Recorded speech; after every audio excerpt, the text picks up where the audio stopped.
¿Sabes que había hace siglos una forma de matar a una persona en las tribus?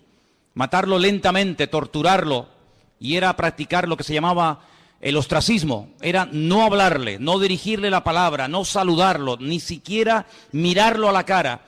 Terminaban muriendo de pena y arrojándose por barrancos, quitándose la vida, al ver que nadie, aunque estuviera rodeado de personas, nadie te dirigía la palabra. Damos gracias al Señor de que nuestro Dios no es así. Nuestro Dios no es sordo, pero nuestro Dios tampoco es mudo. Él habla.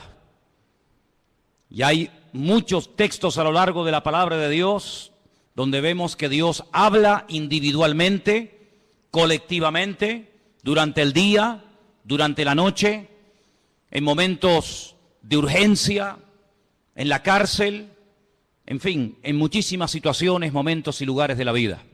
No siempre habla igual. No siempre el que tiene que oír la voz de Dios la oye. La Biblia nos enseña que hay momentos en los que la ceguera, la dureza de corazón, la actitud del hombre es tan mala que aunque el Señor le esté hablando no se entera.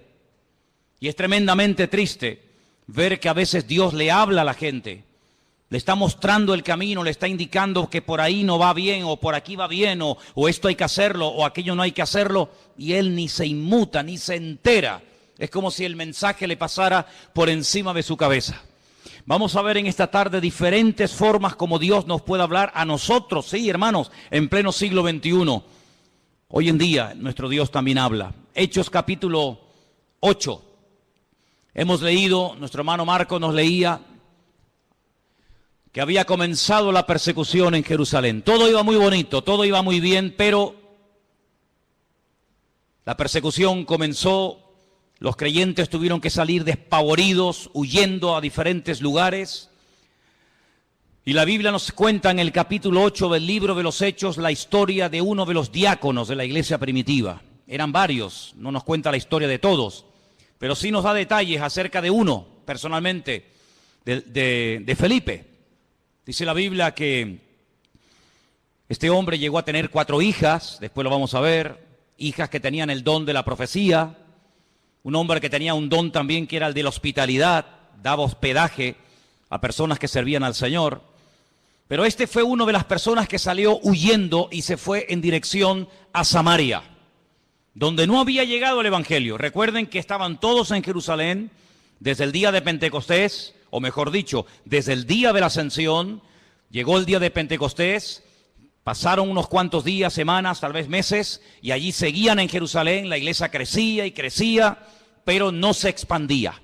Crecía solamente en un lugar, y la voluntad del Señor era que fueran por todo el mundo, por todas las naciones de la tierra, por los 5 continentes predicando el Evangelio, pero ellos no iban a ir. Estaban muy cómodos, muy bendecidos, estaban muy a gusto en Jerusalén, a pesar de que a veces había prohibiciones por parte de las autoridades religiosas, sobre todo, de que no predicaran el Evangelio, pero ellos ahí estaban muy cómodos. Miles y miles de personas cada día venían a las reuniones, milagros, señales, prodigios, pero de ir a Samaria, olvídate. De salir de Israel, olvídate. El Señor tiene que permitir una persecución. Y en esa persecución dice que Felipe se va a Samaria, allí predica, las multitudes reciben el Evangelio. Recuerden que el Señor Jesucristo había estado en Samaria, allí le había hablado a la mujer samaritana, ¿os acordáis? Dice la Biblia que los samaritanos le pidieron que se quedara allí con ellos, es decir, que era gente muy receptiva. Pero los discípulos no tenían ninguna intención de llevar el Evangelio a Samaria, por muchos motivos. Pero estando en Samaria, en el versículo 26, capítulo 8 de Hechos, dice que un ángel le habló a Felipe. Fijaros el sistema que el Señor utiliza para hablarle a Felipe estando en Samaria. Un ángel. El Nuevo Testamento está lleno de ángeles que van y vienen llevando mensajes a personas. Y dice que un ángel le habló a Felipe y le da una orden concreta, muy clara de entender, y es la siguiente: levántate, ve hacia el sur. Él estaba en el centro del país, Samaria está en el centro. Dice, no, tienes que ir hacia el sur, por el camino que desciende de Jerusalén a Gaza, la famosa franja de Gaza. Allí, Es un camino que todavía hasta el día de hoy es un camino desierto, imagínense ustedes hace 2000 años. Entonces él se levantó y fue. Esto es muy fácil leerlo, ¿no? El Señor le habla a través de un ángel, lo deja todo y se marcha. Ya.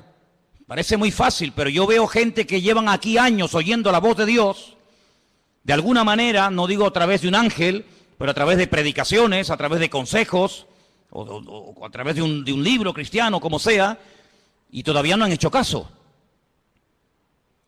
Sin embargo, Felipe no cuestiona, dice, pero ¿cómo me voy a ir yo a Samaria? ¿Y quién se queda al cargo de la obra?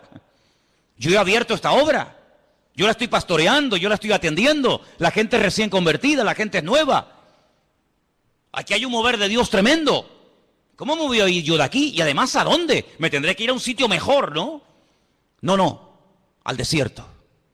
No cuestiona la orden, no pone excusas, no dice yo no puedo, yo estoy demasiado liado ahora mismo, búscate a otro.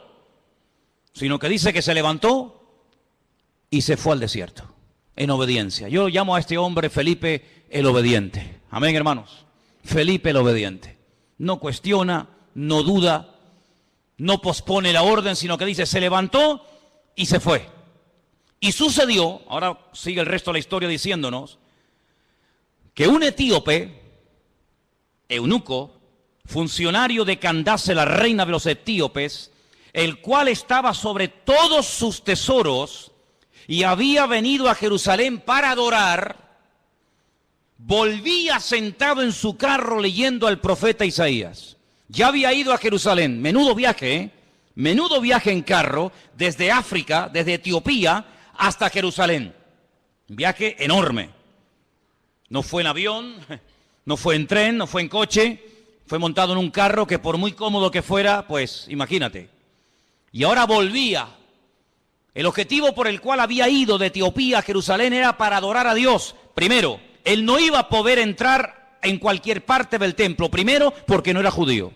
Segundo, porque era eunuco. Y por otras muchas cosas más. Sin embargo, el hombre no se desanima por sus limitaciones, sino que va a Jerusalén. Y me llama la atención que dice que había llevado mucho dinero, todos sus tesoros. Claro, es que no le iba a resultar nada fácil que un rabino judío le vendiera nada más y nada menos que el rollo, el pergamino del profeta Isaías. Eso le habrá costado una auténtica fortuna. Venderle a un extranjero, a un no judío, el libro del profeta Isaías, eso costaba una fortuna. Pero él volvía y dice que venía leyendo. Luego tuvo que aprender a leer en hebreo, porque él como etíope no hablaba hebreo. Pero era tanto el interés, era tanto el anhelo que tenía este hombre de buscar a Dios, que tuvo que aprender, alguien le tuvo que enseñar a leer en hebreo y a entender lo que leía. Y no contento con haber ido a adorar al templo a Jerusalén, volvía aprovechando el tiempo, sentado en su carro leyendo al profeta Isaías. Y yo le doy de verdad infinitas gracias al Señor, porque el Señor le mostró, el Señor le inspiró a Lucas, que es el que escribe este relato, y nos cuenta qué trozo del libro de Isaías venía leyendo, nada más y nada menos que una parte del famoso capítulo 53 del libro de Isaías, que se titula Sufrimientos del siervo del Señor. Y el pasaje que leía era este, versículo 32. Como oveja a la muerte fue llevado, como cordero mudo delante del que lo trasquila, así no abrió su boca. En su humillación no se le hizo justicia. Mas su generación, ¿quién la contará? Porque fue quitada de la tierra su vida. Si yo pregunto en esta tarde, y por favor respondan, ¿de quién está hablando aquí el profeta Isaías? Del Señor Jesucristo. Todos los creyentes, por poco tiempo que lleven, al leer este texto, como cordero mudo fue llevado al matadero.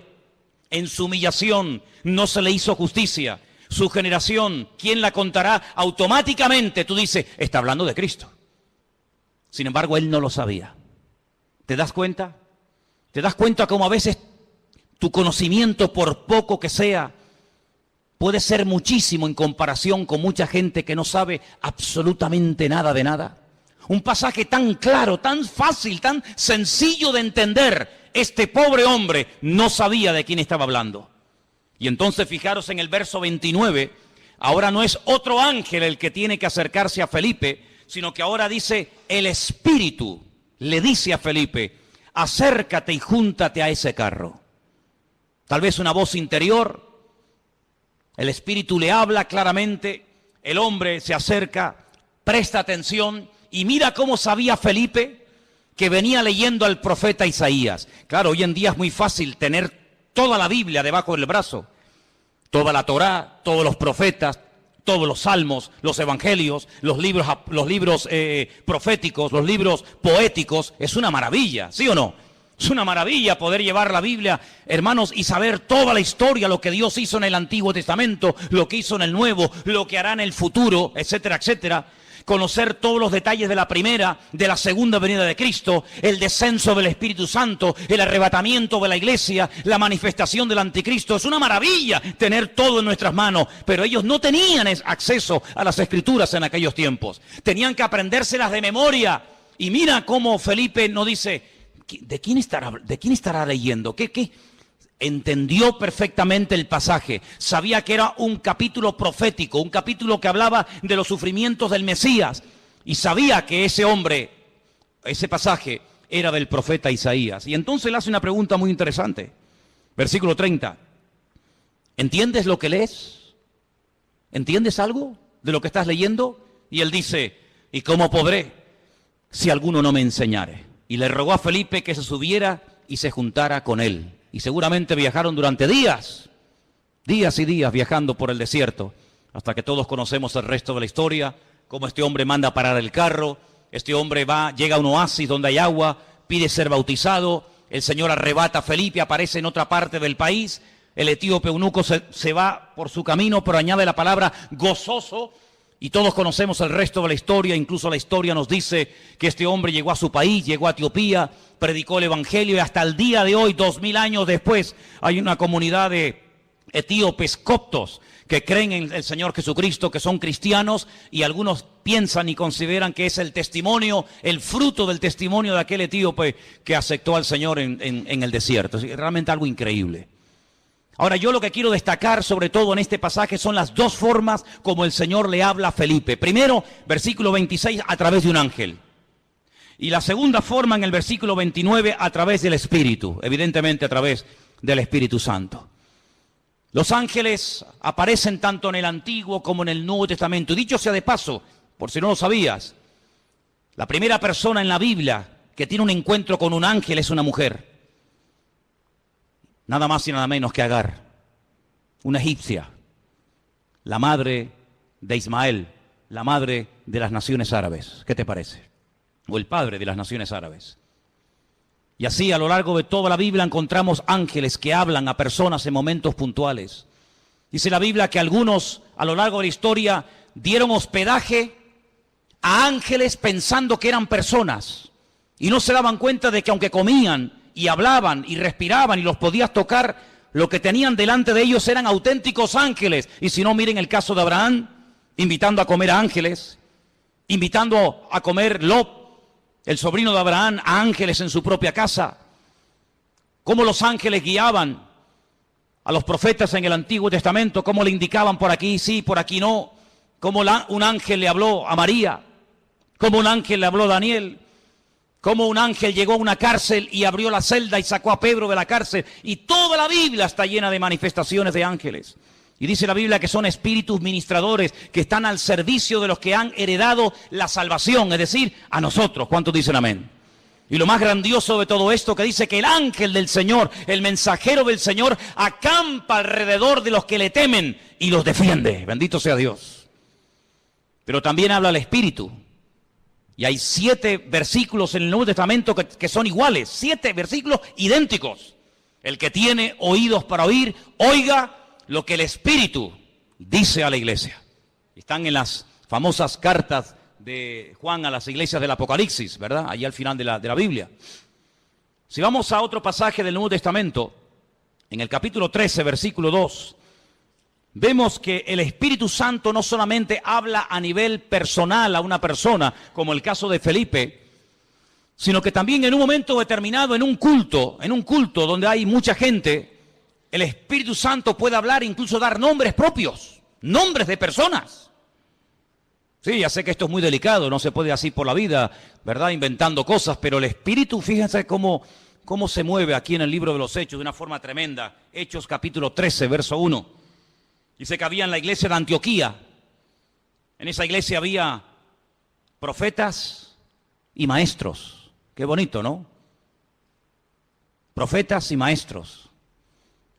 Y el nombre de estos profetas o maestros eran, pues uno era Bernabé, otro se llamaba Simón, otro era Lucio, otro era Manaén y otro era Saulo. Dice, ministrando estos al Señor y ayunando, dijo el Espíritu Santo, así claro, directo, contundente, apartadme a Bernabé y a Saulo para la obra a que los he llamado. Entonces, habiendo ayunado y orado, les impusieron las manos y los despidieron.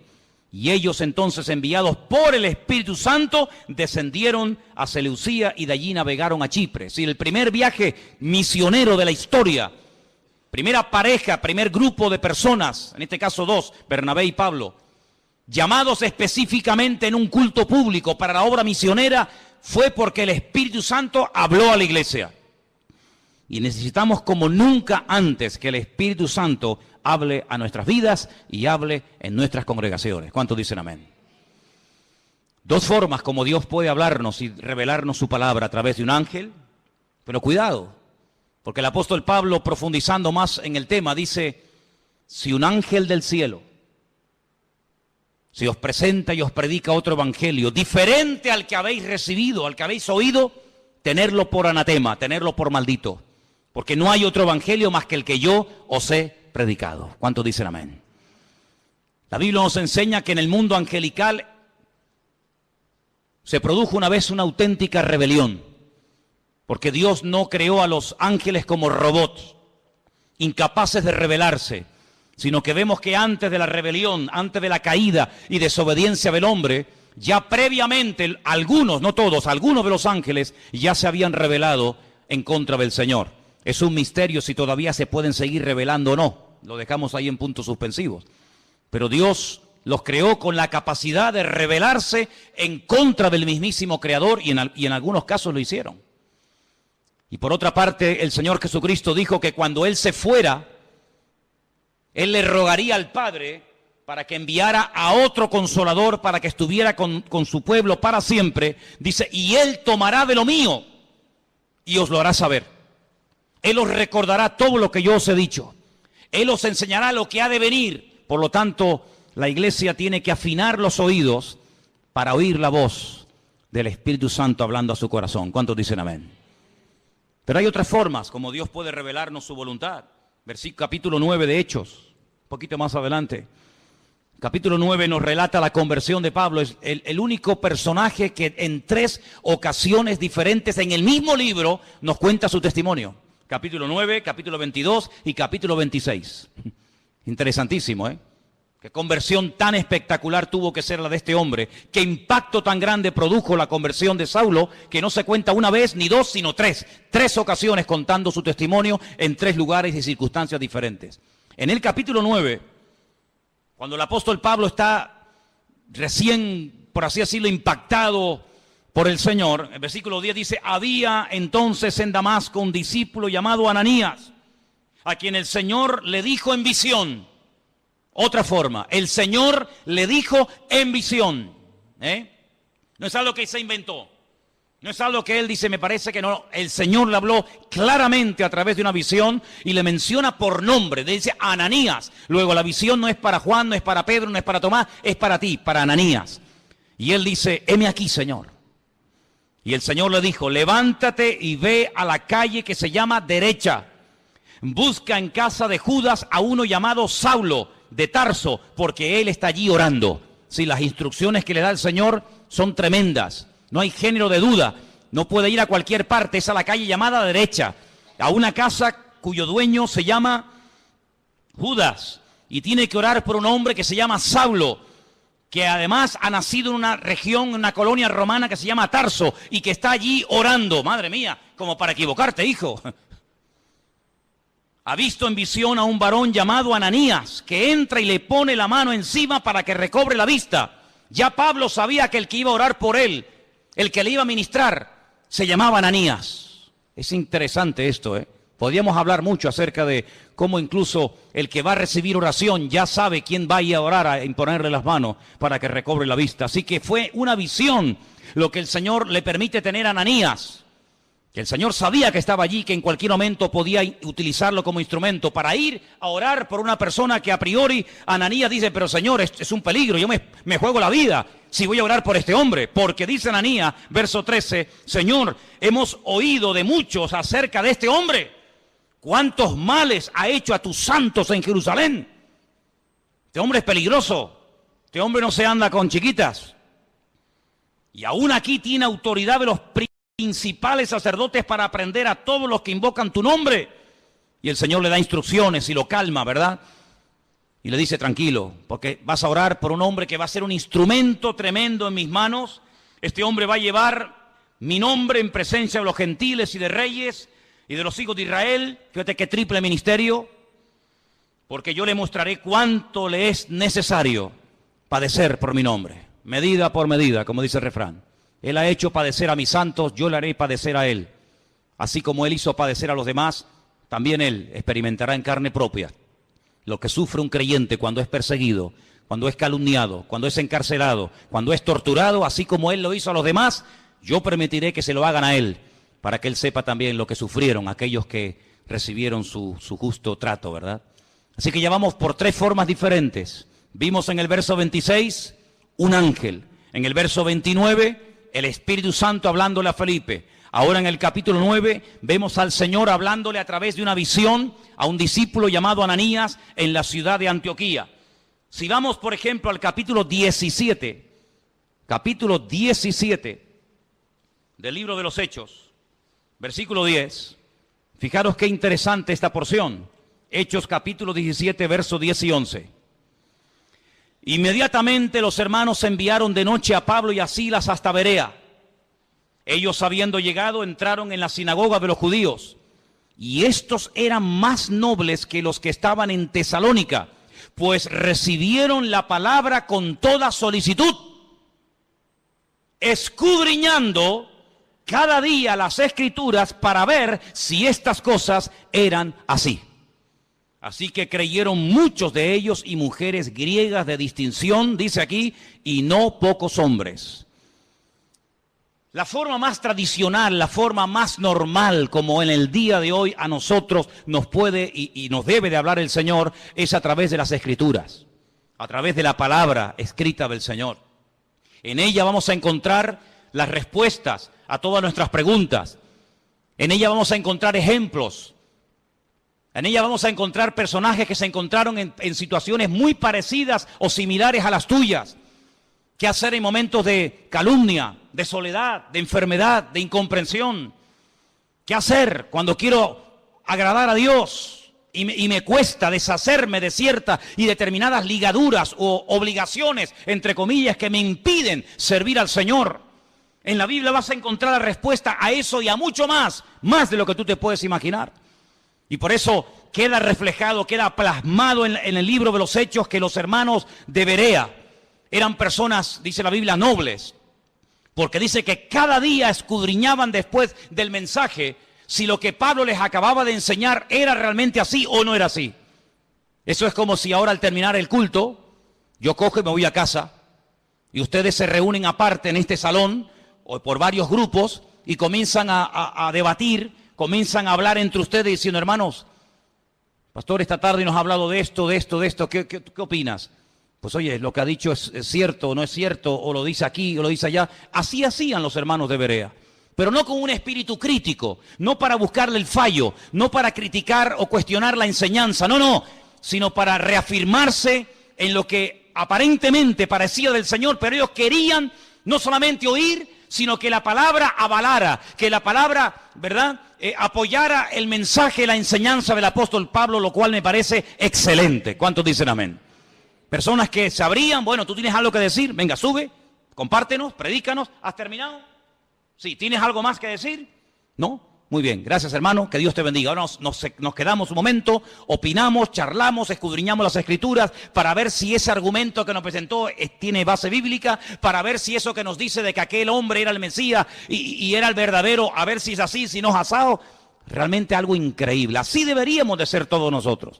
El apóstol Pablo le recomendaba a su hijo en la fe, a Timoteo: entre tanto que yo voy, ocúpate en la enseñanza, en la lectura y en la exhortación. Y le dice algo tremendo. La otra noche me desperté con ese texto y hasta sabía dónde estaba ese versículo que está en 2 de Timoteo 3:16. Toda la Escritura es inspirada por Dios. ¿Cuántos conocen ese versículo? ¿Lo buscamos? 2 de Timoteo 3:16. Vamos a leerlo juntos, por favor. Versículo que deberían ustedes de aprenderse de memoria. Muy útil en estos tiempos. Dice así, 2 de Timoteo 3:16. Vamos a leerlo juntos. Toda la Escritura es inspirada por Dios, útil para enseñar, para redarguir, para corregir, para instruir en justicia, a fin de que el hombre de Dios sea perfecto, enteramente preparado para toda buena obra. Así que cuando usted busca ser instruido, ser enseñado, ser amonestado, ser confrontado, vaya a la palabra y la palabra le va a hablar. Si usted tiene una buena actitud, si usted verdaderamente quiere aprender, si usted verdaderamente quiere corregir cualquier error doctrinal, cualquier mala costumbre de su vida, vaya y a la luz, al espejo de la palabra de Dios, el Señor le va a hablar, porque la palabra dice que es útil y ayuda al que está empezando, ayuda al que lleva mucho tiempo, ayuda al que está pensando dar un paso de fe, ayuda al que está un poco decaído y no sabe qué hacer, ayuda al nuevo, al viejo, nos ayuda a todos. La palabra de Dios es tremendamente útil. ¿Cuántos dicen amén? Y hay que escudriñarla. Jesús dijo, escudriñad, meteros en la palabra, estudiar la palabra, porque ellas son las que dan testimonio de mí.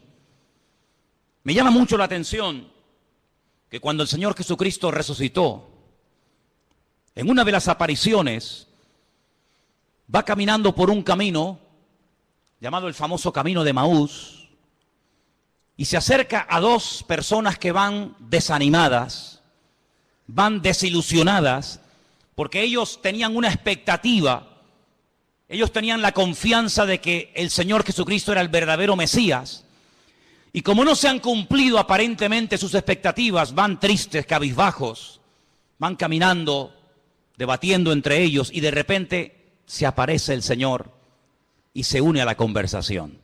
Permítame leerles en Lucas 24, a partir del versículo 21. Presten atención porque de verdad que es una porción tan interesante, tan edificante. ¿Qué hizo el Señor para levantar el ánimo? ¿Qué hizo el Señor para quitar la tristeza, la desilusión de los corazones de estos dos hombres sinceros que esperaban algo que aparentemente no se cumplió? Veamos. Lucas 24, versículo 21. Nosotros esperábamos que Él era el que había de redimir a Israel. Fíjate qué ilusionados estaban. Por fin ha llegado el Redentor, el Mesías. Esperábamos la redención de Israel. Y ahora, además de todo esto, hoy es ya el tercer día que esto ha acontecido. Parece como que por un momento les pasa por la mente el hecho de que Él había dicho que al tercer día resucitaría. Así que ya van 3 días, no lo hemos visto resucitado, no se cumplió la expectativa que teníamos en Él de que redimiría a Israel de la opresión del yugo romano, volvería a ser instaurada la monarquía, un descendiente de la casa del rey David nos traería la libertad. Por lo tanto, todas nuestras ilusiones y nuestros sueños se han venido abajo, se han roto. Versículo 22 dice, aunque también nos han asombrado unas mujeres de entre nosotros, las que antes del día fueron al sepulcro y como no hallaron su cuerpo, vinieron diciendo que también habían visto visión de ángeles, quienes les dijeron que Él vive. Aquí hay algo extraño, porque por una parte son conscientes de que unas mujeres, por lo visto, según cuentan ellas, Él ha resucitado, pero el argumento que ellos presentan no es un argumento de fe, no es un argumento contundente, sino dice que ellas dicen que ha resucitado porque no encontraron el cuerpo. Pero no dicen, no, Él ha resucitado, sino que simplemente se agarran al comentario de decir, bueno, dicen que ha resucitado porque no encontraron el cuerpo, pero vete tú a saber. No están muy convencidos de que aquel testimonio era correcto. Además, perdonen las hermanas, en los tiempos de la Biblia, los testimonios de las mujeres no tenían ningún valor. Una mujer daba testimonio de que había visto un crimen, un asesinato o cualquier otra cosa, y no era válido el testimonio de una mujer. Por lo tanto, unas mujeres de entre nosotros, supuestamente de buen testimonio, de confianza, han venido con este comentario, pero entonces dice que algunos fueron de los nuestros al sepulcro y hallaron así como las mujeres habían dicho, pero a Él no le vieron. ¿Pero cómo le van a ver si ha resucitado? Si te quedarías más tranquilo saber que algunos de los nuestros fueron al sepulcro y lo vieron allí, entonces ¿qué testimonio hay en eso? Algunos de los nuestros fueron a comprobar si verdaderamente había resucitado y cuando llegaron allí no lo vieron. Pues ¿te parece poco testimonio? Es que ese es el gran testimonio. Es cuando hemos ido a Jerusalén y nos metemos dentro del sepulcro y algunos hermanos, no siempre, pero algunos me preguntan, dicen, hoy una pregunta ahí, ¿y qué hemos venido a ver aquí? Digo, aquí, nada. Aquí hemos venido a ver una cueva vacía, una tumba vacía. Este es el gran testimonio. Si viniéramos aquí y viéramos que está ocupada, te aseguro que yo no hubiera venido aquí tantas veces. Pero lo grandioso de nosotros es que vamos a Jerusalén y vemos una tumba que está totalmente vacía y se puede visitar. ¿Cuántos dicen amén? Si estuviera ocupada, pues menuda ruina. Vana sería nuestra fe, dice la Biblia. Ahora escucha bien esto. Esto es tremendo. Entonces Él les dijo, ahora habla el Señor, hasta ahora han hablado ellos, ahora va a hablar el Señor y les dice, oh insensatos y tardos de corazón para creer todo lo que los profetas han dicho. Tardos de corazón, ¿por qué os cuesta tanto creer? Eso significa tardos de corazón. ¿Por qué tardáis tanto en creer? Una pregunta, ¿hay alguno entre nosotros que sea tardo de corazón? ¿Alguien que le cueste creer? Has oído el testimonio de fulanito, has visto la vida cambiada de no sé quién, has oído el milagro del tal, has escuchado al pastor predicar, has escuchado el otro día a otro chico predicando, has ido a una iglesia por aquí, has ido a una iglesia por allá. Bueno, todavía no estás convencido. Eso se llama ser tardo de corazón. No tenemos que ser tardos de corazón, tenemos que estar abiertos a creer lo que hay que creer y a rechazar lo que no hay que creer, hermano. ¿Cuántos dicen amén? Hay gente que lee el periódico y todo lo que leen se lo creen. Tienen una fe impresionante en el periódico. O ven un programa de televisión y se creen todo lo que los que han estado en esa tertulia acaban de decir.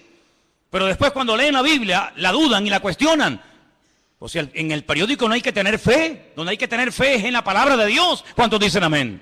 No, es que el periodista el otro día dijo que no sé qué. Pero bueno, ¿el periodista quién es? ¿Es algún profeta?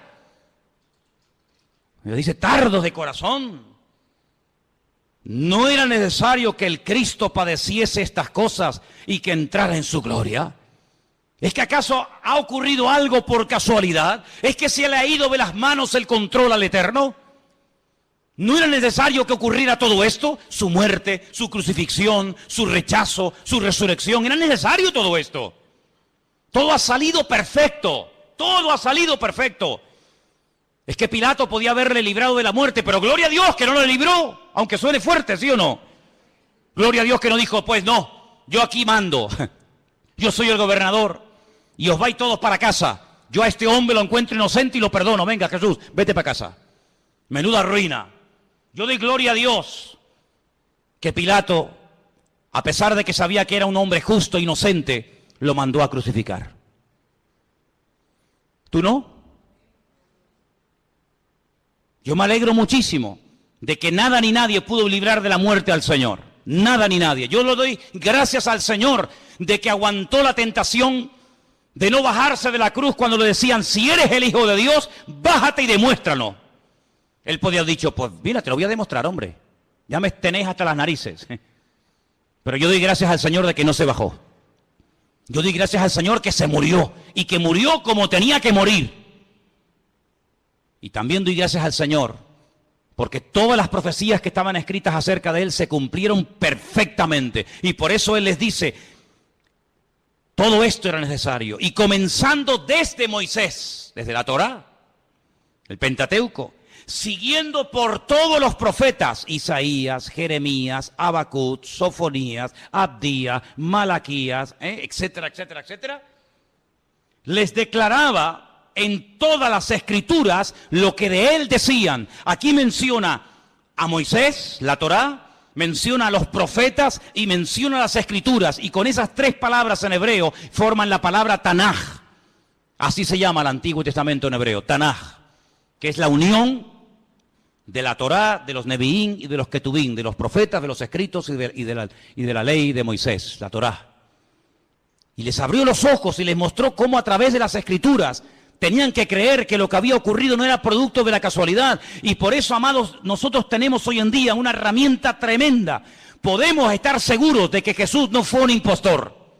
Podemos estar plenamente convencidos de que el Nuevo Testamento no es una historia inventada, de que Jesús no es un mito, un personaje histórico, pero que a la hora de la verdad no existió. Nosotros podemos tener la completa seguridad de que la palabra que tenemos en nuestra mano no ha sido ni tergiversada, no se la ha quitado, no se la ha añadido, es una palabra perfecta. Y el cielo y la tierra podrán pasar, pero su palabra permanecerá por toda la eternidad. La palabra de Dios es la fuente de nuestra fe, es la base, el fundamento de nuestra creencia. Las profecías se cumplieron todas, no faltó ni una por cumplirse. Y no eran producto de la casualidad, sino que todo estaba bajo el control del Señor. Y hoy en día les digo, hermano, que ese Dios que controló la primera venida de Cristo, tiene todo bajo su control, y todo lo que está ocurriendo porque Dios así lo está permitiendo. ¿Cuántos dicen amén? Porque ni una hoja de un árbol se cae sin permiso del Señor. Y cuando el Señor esté a punto de venir, y cuando tenga que manifestarse el anticristo, y cuando vengan los dos testigos, y cuando venga la señal de la bestia, y todo eso que hemos estudiado durante años, todo ocurrirá como tiene que ocurrir, porque la palabra de Dios es viva, es eficaz, y es verdadera, y es perfecta, y no se equivoca, y tenemos en nuestra mano el mejor regalo del mundo, la salvación y la palabra del Señor. ¿Cuántos dicen amén? Gloria a Dios por la palabra de Dios. Gloria a Dios, hermanos. Pues léanla, estúdienla, escudriñenla. Si alguien busca voluntad de Dios, métete en la Biblia, métete en la palabra, levántate temprano, acuéstate más tarde si quieres, y comienza a leer y a buscar por aquí y a buscar por allá, y seguro que el Señor te hablará tu vida, porque el Señor siempre habla a través de su palabra. Fíjate qué poder tan grande tiene la palabra de Dios, que hasta Cristo la usó para atacar al diablo cuando era tentado en el desierto de Judea. Podía haber usado cualquier otro argumento, ¿sí o no? Pero sin embargo, ¿qué hizo? Usar la palabra. Escrito está, escrito está, escrito está. Y con esas palabras desmanteló las tentaciones del diablo y pudo tener un ministerio eficaz, un ministerio victorioso, porque la palabra de Dios le da efectividad a nuestra vida. Bendito sea Dios. Así que hemos visto cómo los ángeles pueden ser en un momento determinado usados por el Señor para hablarnos. Vemos cómo también el Espíritu Santo puede hablar claramente en la iglesia o a nivel personal. Vemos cómo a través de una visión, a través de la palabra. Capítulo 21 del libro de los Hechos, hay algo muy interesante que aquí se menciona, y aparece un personaje poco conocido,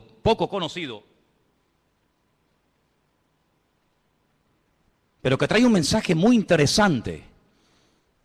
Estamos en el libro de los Hechos, capítulo 21, versículos del 8 en adelante. La intención de Pablo es ir a Jerusalén.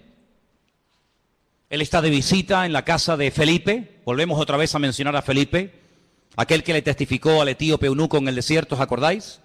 Ahora está viviendo en Cesarea.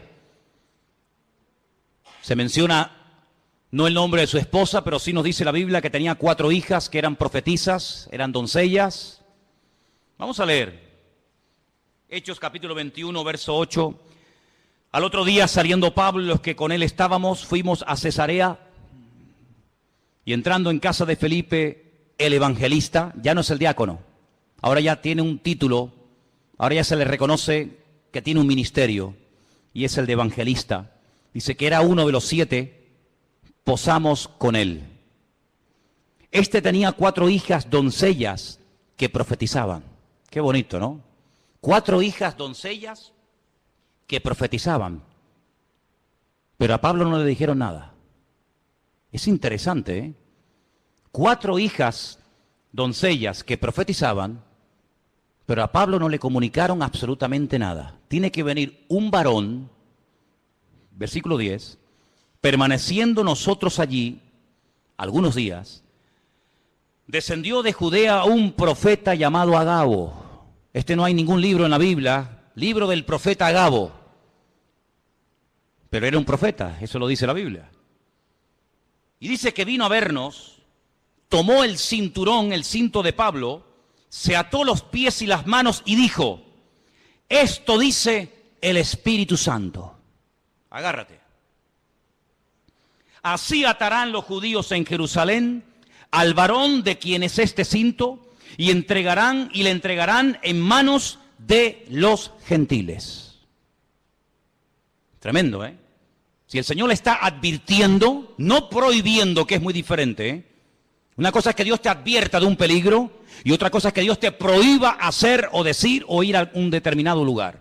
Aquí el Señor no le está prohibiendo a Pablo nada, sino le está advirtiendo. Esto es lo que te va a pasar si subes a Jerusalén. Es como cuando David consultaba con el Señor, tomando el efod, dice la Biblia, consultaba palabra del Señor y decía, Señor, por esta gente que yo he dado tanto, esta ciudad que yo liberé, esta ciudad por la que yo di mi vida y mis soldados se jugaron la vida para liberarla, si yo me quedo aquí y vienen a reclamarme mi vida, ¿los habitantes de esta ciudad me entregarán sí o no? Y le dice el Señor, sí te entregarán, seguro, no te quepa la menor duda. ¿Qué hace David?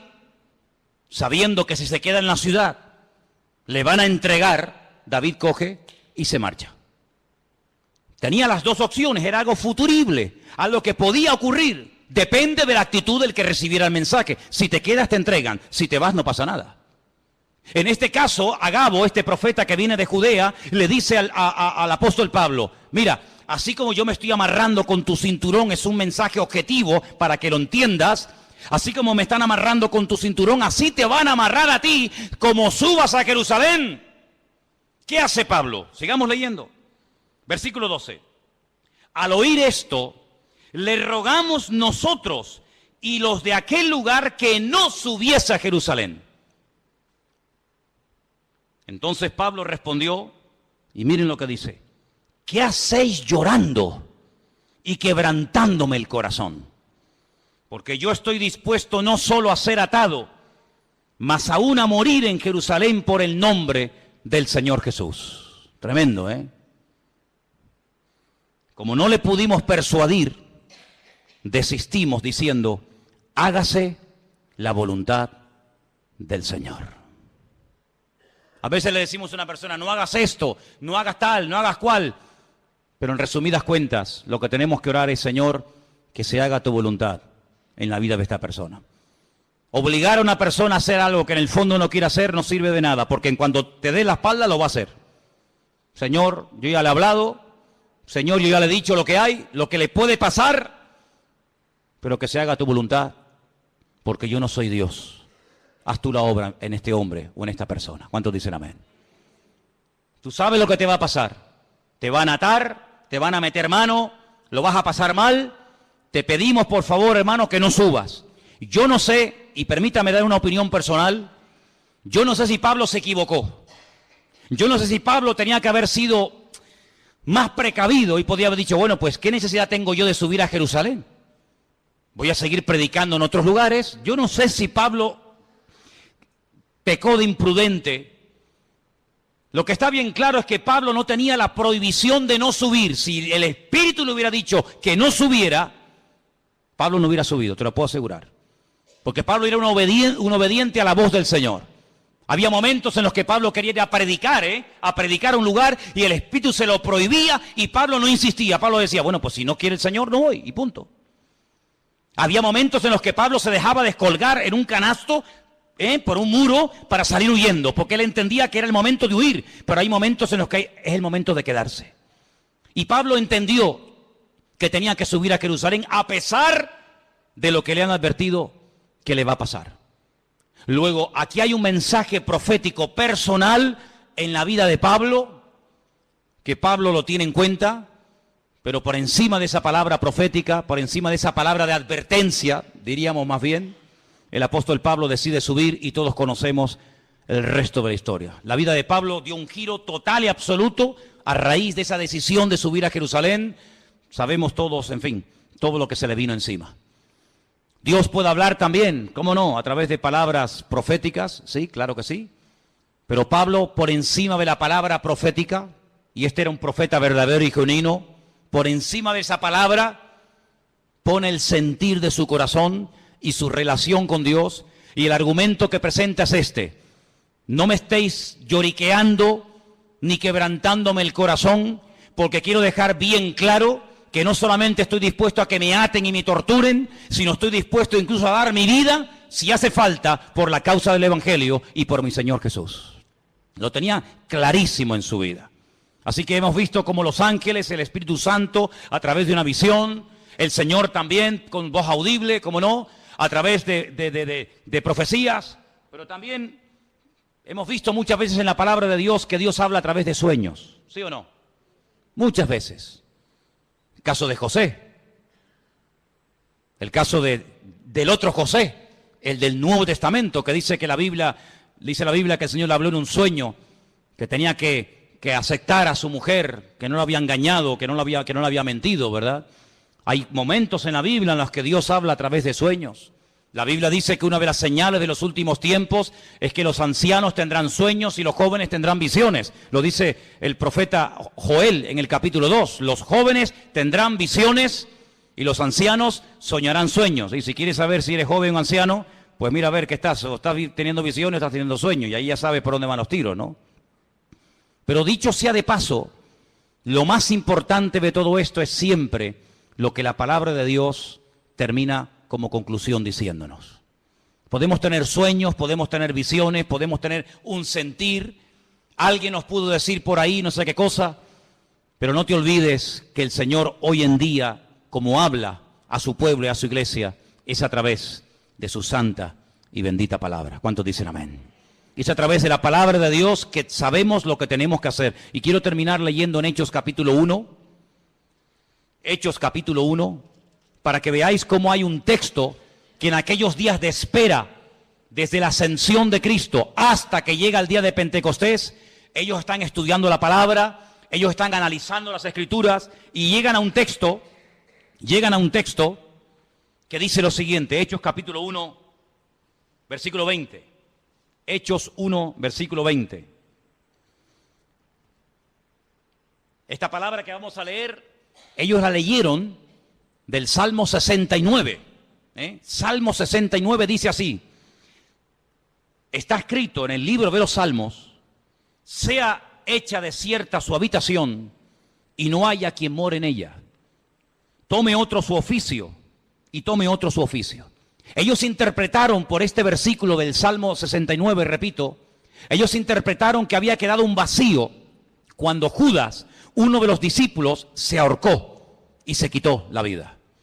Ellos entendieron que según este salmo había que nombrar a otros. Ahora, cuidado, ellos recurren a la palabra, ellos saben que el Salmo 69 dice que, da a entender indirectamente que Judas se suicidaría, que Judas se quitaría de en medio, que otro tendría que ocupar su lugar, pero interpretan mal la palabra.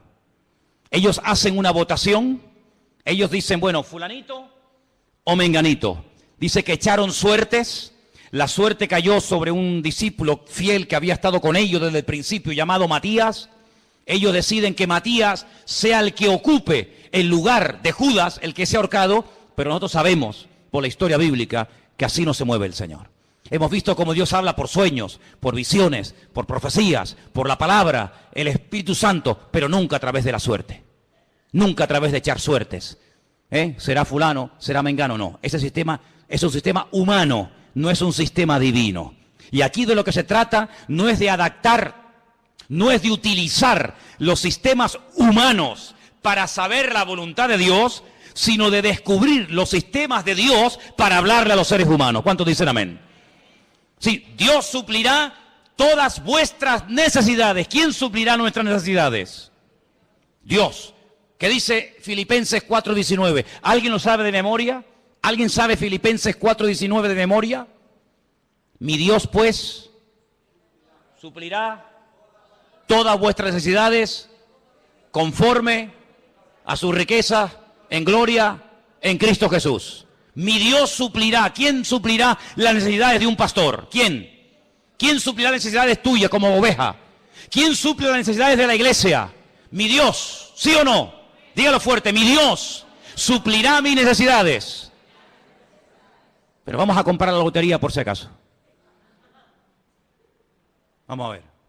Usted ha dicho ahora mismo, literalmente, la promesa del Señor en Filipenses 4:19. ¿Para qué compra entonces la 11? ¿Para qué hace la quiniela? ¿Para qué juega los juegos de azar? Bueno, mi Dios, usted ha dicho que mi Dios suplirá mis necesidades, ¿sí o no? Pues si es mi Dios, que lo haga Dios. No le eche una mano a Dios. No dice la palabra que otro tomará su oficio, ¿sí? No dice la palabra que la casa de Judas quedaría desierta, que el hueco quedaría porque él mismo se quitó de en medio, ¿sí? Pues que Dios lo llene. Si Dios nos nombró a nosotros, ¿a ti quién te nombró, Juan? ¿A ti quién te llamó, Pedro? ¿A ti quién te llamó, Tomás? ¿Y a ti, Juan? ¿Y a ti, Bartolomé? ¿Y a ti, Mateo? ¿Quién te llamó a ti? A mí me llamó el Señor. Dice que estuvo toda la noche orando, ¿sí o no? ¿Os acordáis? Toda la noche estuvo orando. Y al día siguiente dice, Juan, Andrés, Santiago, y Él los llama. Bueno, pues si nos llamó a nosotros así, ¿por qué ahora nosotros queremos echarle una mano a Dios de llenar un vacío que Él permitió que se vaciara? Que lo llene el Señor, porque su palabra, para que se cumpla, el que tiene que actuar es Él y no yo. Entonces ustedes tienen que madurar y tienen que crecer para daros cuenta de que no puede haber incongruencias con la fe. No se pueden mezclar sistemas divinos con sistemas humanos. Dios habla por sueños. Amén. Gloria a Dios. Nadie cuestiona eso, hermano. Dios habla por ángeles. Amén. Dios habla por profecías. Dios habla por su palabra. El Espíritu Santo habla. Amén. ¿Te parecen pocas formas? ¿Te parecen pocos sistemas? ¿Que falta alguno más? ¿Que te tienes que inventar un nuevo sistema para que Dios te hable? No te tienes que inventar nada. Tienes que amoldarte a los sistemas bíblicos. ¿Estás buscando la voluntad de Dios? Gloria a Dios, me parece estupendo. Pero no es Tim Marín de Dos Pingües, Cucaramaca, la Titirifue. No, no es eso.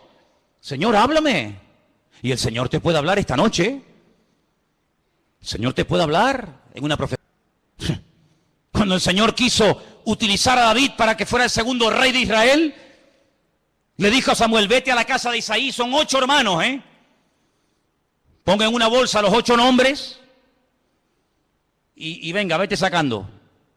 No, este no es, este sí es. No, porque para ti es difícil saber entre 8 cuál es el verdadero, pero para mí no. Amén. ¿Cuál será? ¿Será este? ¿Será el otro? El Señor sabía cómo se iba a llamar el segundo rey de Israel, ¿sí o no? Pues vete y unge a David. Y a ese fue el que ungió el Señor. El Señor sabe dónde vives. El Señor sabe cómo te llamas. El Señor sabe qué número de zapato tienes.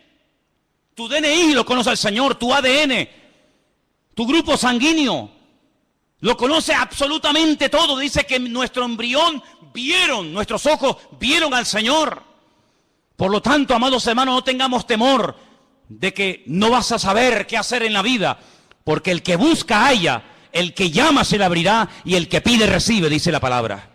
Lo que hay es que buscarle de corazón, lo que hay es que buscarle de verdad. Pero ahora te digo lo siguiente, si tú lo buscas de verdad, si tú le pides, Señor, háblame, si tú le pides, Señor, guíame, si tú le pides, Señor, úsame, si tú le dices, Señor, cuenta conmigo, cuidado, porque Dios te va a tomar la palabra. Y cuando Dios te hable, ya no tienes excusa. Cuando Dios te diga, sí, úsame, pues venga, ahora la obra. Ay, pero espera, no, Tú me dijiste que te usara y yo te quiero usar y tú me estás poniendo pega. Ahora no, mañana y espérate que no sé qué y espérate que no sé cuánto. No hagas un plan paralelo. Tú tienes que adaptarte al plan y al diseño y al propósito de Dios para tu vida y no tener tú un plan paralelo y de vez en cuando te metes en el plan de Dios y de vez en cuando quieras que Él se meta en el tuyo. No, hay solamente una línea y es la línea que Dios te marca, no la que tú te... Perseverancia, constancia, y el Señor es galardonador de los que le buscan. Si tú estás buscando palabra de Dios para tu familia, para tu matrimonio, para tus estudios, para tu presente o para tu futuro,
Aleluya.